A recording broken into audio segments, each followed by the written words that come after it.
असं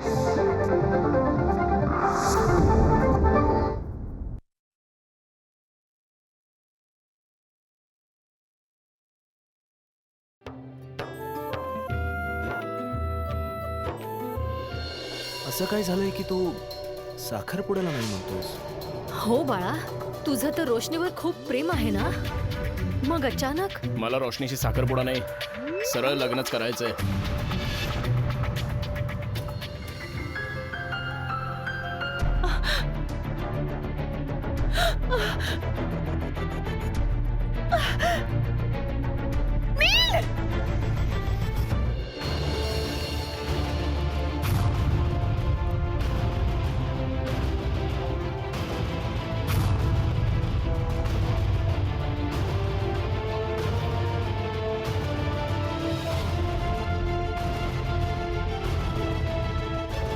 भाईजी, भाईजी तुम्ही ठीक तर आता भाईजी?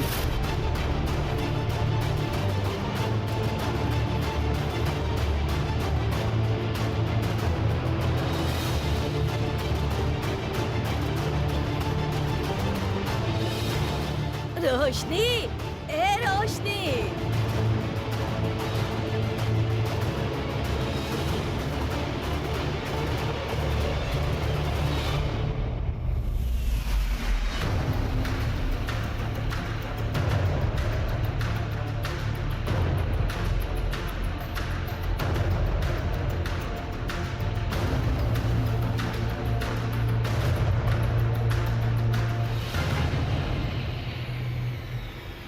ए पोरी, लवकर ये, आपल्या सासूच्या पाया पड.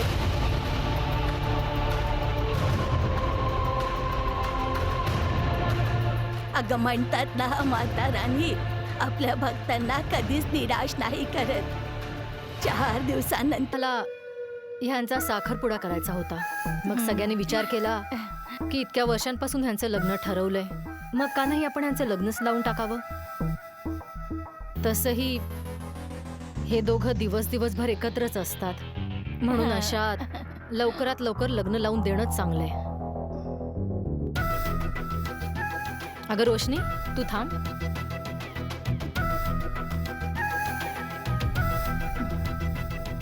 खरं तर खूप कमी वेळ होता माझ्याकडे, म्हणून चांगली तयारी नाही करता आली.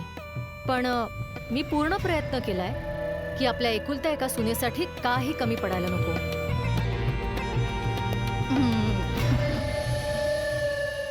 आणि हे सगळं ना नीलच्याच पसंतीचं आहे.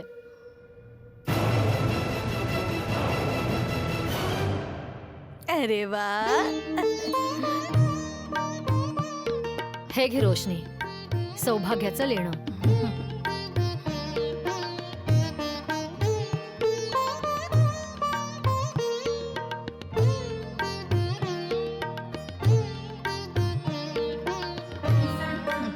बघ पोरी बघ, किती सुंदर ओढणी आली आहे तुझ्या सासरच्यांकडून. किती नशीबवान आहोत आपण.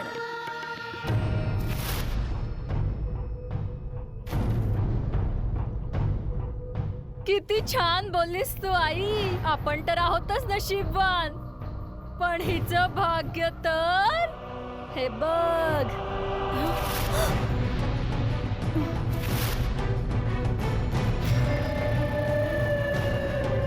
बघ किती फाटक येते. झाला ना अपशकुन. आणि जरा तुम्ही पण बघून घ्या वहिनी, सौभाग्याचं लेणं. हे नीलकंठा, इतका मोठा अपशकुन, तेही लग्नाच्या पहिल्या कार्यातच. असं नको होतं व्हायला. नाही नाही कल्याणी, मनात संशय नको बाळगूस. अगं ह्या तर सगळ्या माणसांच्या कल्पना आहेत. घाईघाईत पाहिलं नसेल त्यांनी. आई, एकदा अपशकुन झाला ना तरी त्याला अपशकुनच तू म्हणतात. गप्प बस, काही अपशकुन नाही झालाय. अगं पोरांना बायकांच्या कपड्यांमधलं काय कळतं? हं?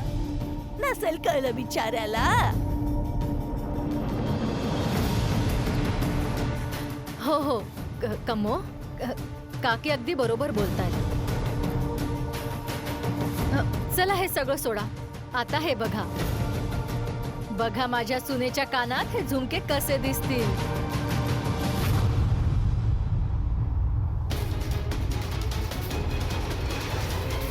हा बघ आई, अजून एक अपशकुन. झाला ना. झुमक्यातला मोती किती महागडा असेल. मोती पडला. हा? अरे परमेश्वरा, अजून एक अपशकुन. काकी, माझं मन तर आता घाबरायला लागलंय. असं तर नाही ना की आपण लग्न करायला खूप घाई करतोय आणि ईश्वर आपल्याला तेच संकेत देत असेल, कारण की एका मागोमाग अपशकुन, एका मागोमाग अपशकुन. नाही नाही, मी पण काय बडबडते. आता नशिबाचं कोण टाळू शकेल. ह्या तर सगळ्या बोलायच्या गोष्टी आहेत. हे सगळं सोडा.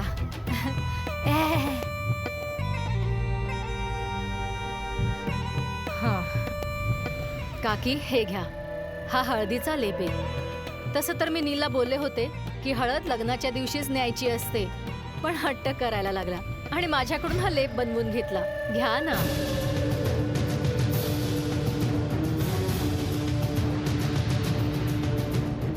पट्टी काढून बघ, जखम बरी झाली की नाही. तुझ्याने जखम बघवली जात नाही आणि उगाच रोजच्या रोज लेप घेऊन येते. हो द्या.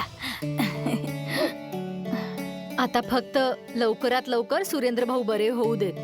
तसं तर इतकी आनंदाची बातम्या ऐकून ते नक्कीच लवकर बरे होऊन जातील.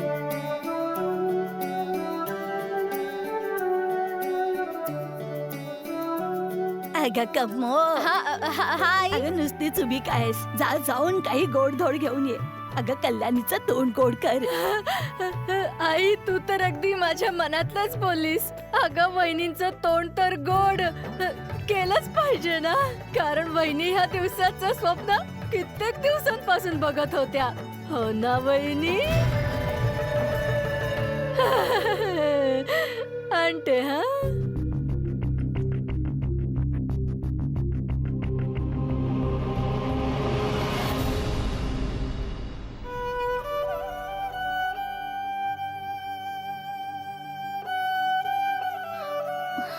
अजून किती मनाला रोखू आणि किती मजबूत करू.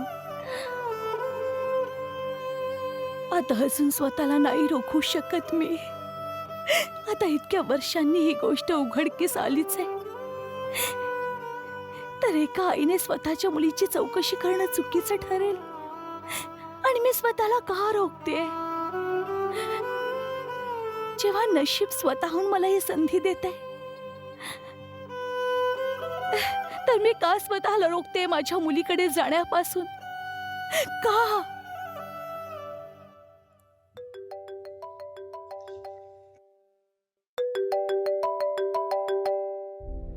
डीजेचा फोन.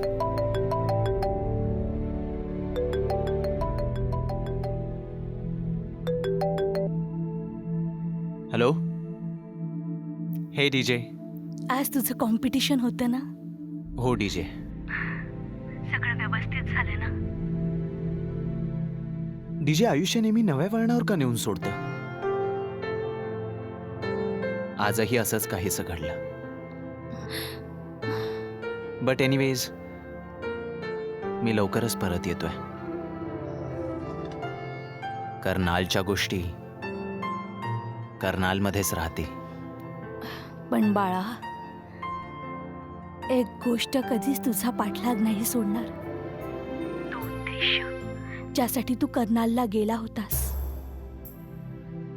तो अजूनही तुझ्या सोबत आहे. कदाचित परमेश्वराची हीच इच्छा होती की तुझ्या माध्यमातून मी माझ्या मुलीला भेटावं. मला म्हणायचंय की तू माझ्या मुलीला शोधावंस, माहित करून घ्यावं की ती कशी आहे. बरी तर आहे ना? अभ्यास करते ना? तिला माझ्याबद्दल सांगायची काहीच गरज नाहीये. बस तिच्याबद्दल थोडंसं मला कळावं, तिची कुशलता कळावी, तर एका आईच्या मनावरचं दडपण कमी होईल. मला नाही वाटत डीजे की आपल्या मुलीबद्दल कळल्यानंतरही एका आईच्या मनावरचं धडपण कमी होईल. म्हणजे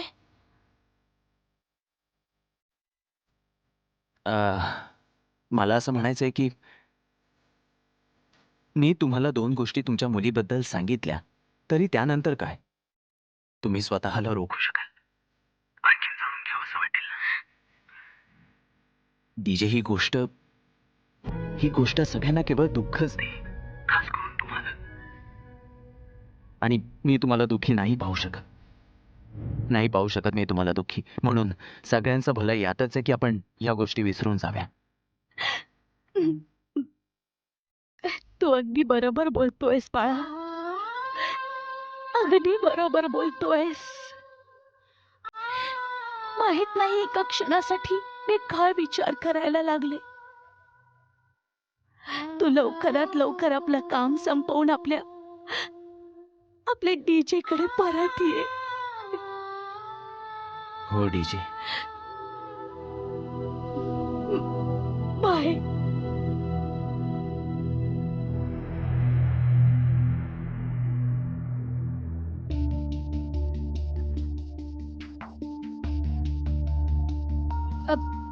हे काय चाललंय हा? आणि तू बॅग का पॅक करतेस? मग आणखीन काय करू मॉम? तसंही कॉम्पिटिशन तर मी हरलीच आहे. I am really sorry mom. मी खूप प्रयत्न केले पण मी जिंकू नाही शकले. तुमचे ड्रीम पूर्ण नाही करू शकले. इनफॅक्ट मी तुमची मुलगी म्हणवण्याच्या लायकीचीच नाही. तुझं डोकं त्या ठिकाणावर आहे ना? तू स्वतःवरच डाऊट करायला लागलीस, आणि तेही त्या एजेमुळे. असेल तो त्याच्या घरचा आकर्ष जयसिंग, पण तू ही माझी मुलगी आहेस आणि मी तुला अशी हरू देणार नाही. डोंट वरी, आपण या कॉम्पिटिशन मध्ये परत येण्याचा कुठला ना कुठला तरी मार्ग नक्की शोधू. कदाचित तुम्ही बरोबर बोलताय मॉम. मी इतक्या सहजपणे हार नाही मानली पाहिजे. इनफॅक्ट आय थिंक आपण संपूर्ण फॅमिलीला सांगितलं पाहिजे की रोशनीने काय केलंय. ती डान्स तर काय आपल्या खोलीतून बाहेर सुद्धा निघू नाही शकणार.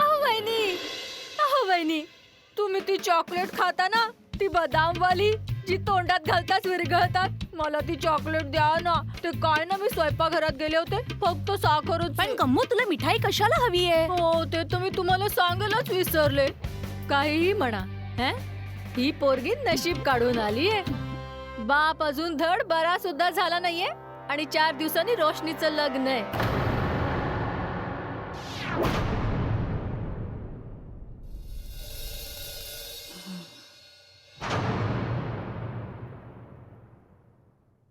बरोबर बोलताय तुम्ही काकी. खूप मोठं नशीब घेऊन जन्माला आली तुमची रोशनी. पण तुम्हाला माहितीये का तिने ऑपरेशनचे पैसे कुठून आणले? मला आठवलं, ती चॉकलेट आहेत ना, ती तिथे ठेवली आहेत. ती तिथे त्या बॉक्स मध्ये जाऊन घेऊन ये. अगं जा ना पोरी, लवकर घेऊन ये ना. इम्पोर्टेड आहेत. हे घ्या. हा दे. पण ही काहीतरी सांगत होती ना, काय सांगत हो होती? काकी, मी म्हणत गम्मू, होते दीदा तुझी वाट पाहत असतील. मिठाई करता? ट्विंकल तर काय नंतरही सांगू शकते. काय हरकत नाही, तू तुझ्या मम्मीशी गप्पा मार, मी येते जाऊन. पण लक्षात ठेव सांगायचं, मी तर विसरूनच जाते. What is wrong with you Maugham? तुम्ही मला काकीनं खरं काय ते सांगू का नाही दिलं? मला तर कळत नाहीये की परमेश्वर इतका पार्शियल कसं काय असू शकतो. मॉम, नीलने स्वतः रोशनीला डान्स करताना पाहिलं आणि तरी तो तिच्याशी लग्न करायला तयार झाला. एक्झॅक्टली. नील ज्या प्रकारे डान्सचा तिरस्कार करतो, रोशनीने कसं त्याला मॅनिप्युलेट केलं, अगदी तसंच रोशनी आपल्या फॅमिलीला सुद्धा पटवेल. म्हणूनच आपण जे काही करायचंय ते पूर्ण विचार करूनच करायचंय. समजलं?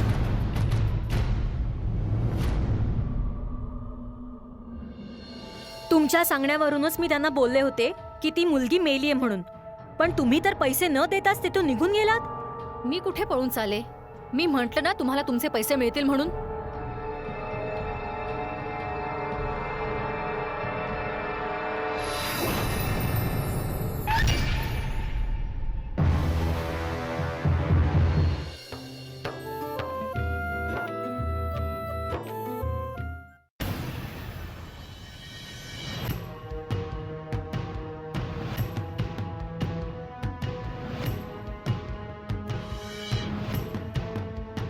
तुला जर असं वाटत होतं की तू मला घाबरवून धमकावून तुझी मर्जी माझ्यावर लादू शकतोस, तर तू खूप चुकीचा विचार करत होतास.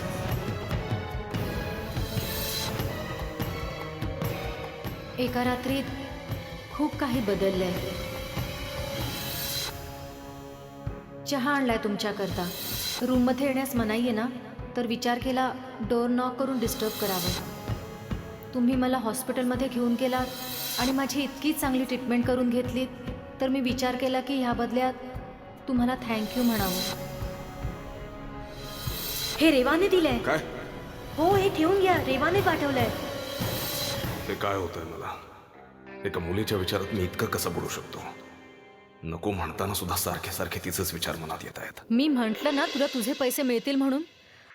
तुम्ही जसं सांगितलं होतं मी अगदी तसंच केलं. तुमच्या सांगण्यावरून मी त्यांना बोलले की ती मुलगी मेलीये म्हणून, पण तुम्ही तर पैसे न देताच तिथून निघून गेलात. मी कुठे पळून चाले? मी म्हंटल ना तुला तुझे पैसे मिळतील म्हणून.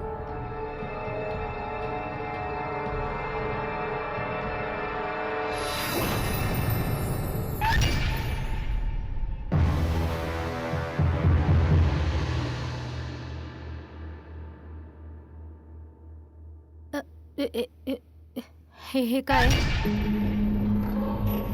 हे तर मीच तुला विचारतोय की हे सगळं काय चाललंय आणि काय हवंय तुला माझ्याकडून? हा? घ्या वहिनी, स्पेशल गोष्टीसाठी स्पेशल मिठाई. चॉकलेट आहे मनुके बदाम वाली.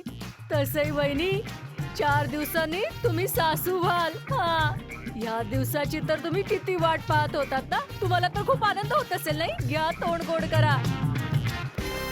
घे आई, तू पण घे. हो कमो, खुश तर मी खूप आहे. आणि का नाही असणार? आमच्या एकुलत्या एका राजकुमाराचं लग्न होणार आहे ना, तेही एका अशा मुलीसोबत जी हातात दिवा घेऊन जरी शोधलात तरी नाही मिळणार. रोशनी, एक गोष्ट सांगायची होती. बाळा, तू आता 2-4 दिवस ना नीला भेटू नकोस. आता तुम्ही नवरा बायको होणार आहात ना, तर हा बालिशपणा सोडावा लागेल. नील सुद्धा जोपर्यंत ह्या घरचा जावई होणार नाही ना, ह्या घरी नाही येणार. ह्याच कारणामुळे तर मी त्याला आज येऊ दिलं नाही.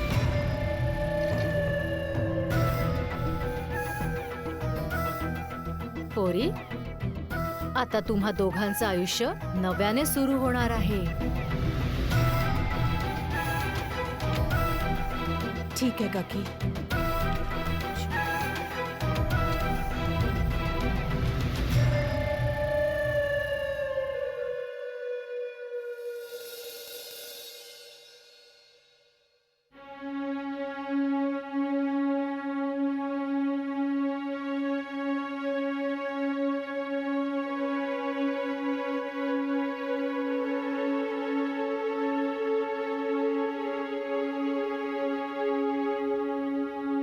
नील,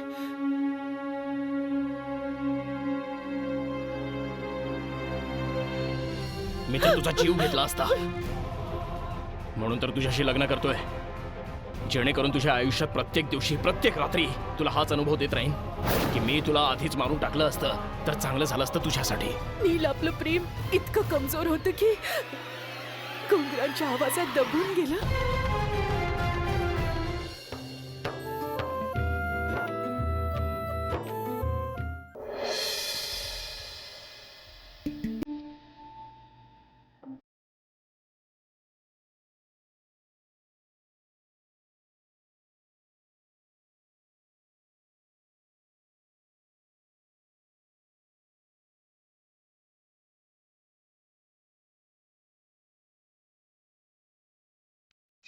नील नील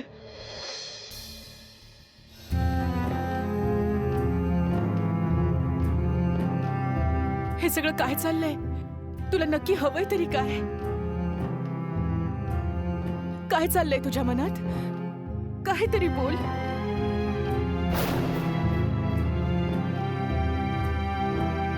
तुझ्या या अशा वागण्याचा अर्थ मला समजत नाहीये. तुला हवंय तरी काय?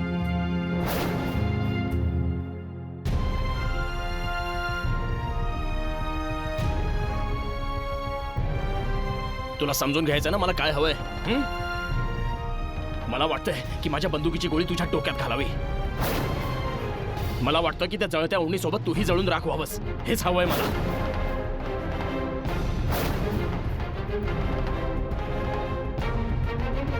मला तर तुझा जीव घ्यायचाय,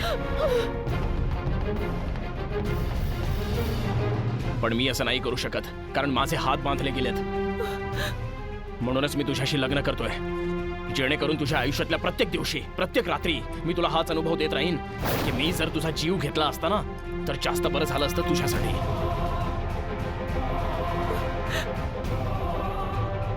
इतका तिरस्कार का? नील, आपलं प्रेम इतकं कमजोर होतं की घुंगरांच्या आवाजात दबून गेलं.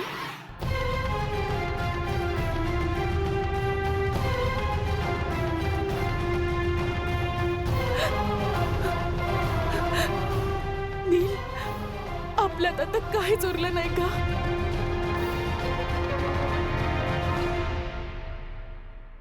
नाही रोशनी, काहीच उरलं नाही. तू फक्त इतकं लक्षात ठेव की सगळं काही संपवून टाकणारी तूच आहेस.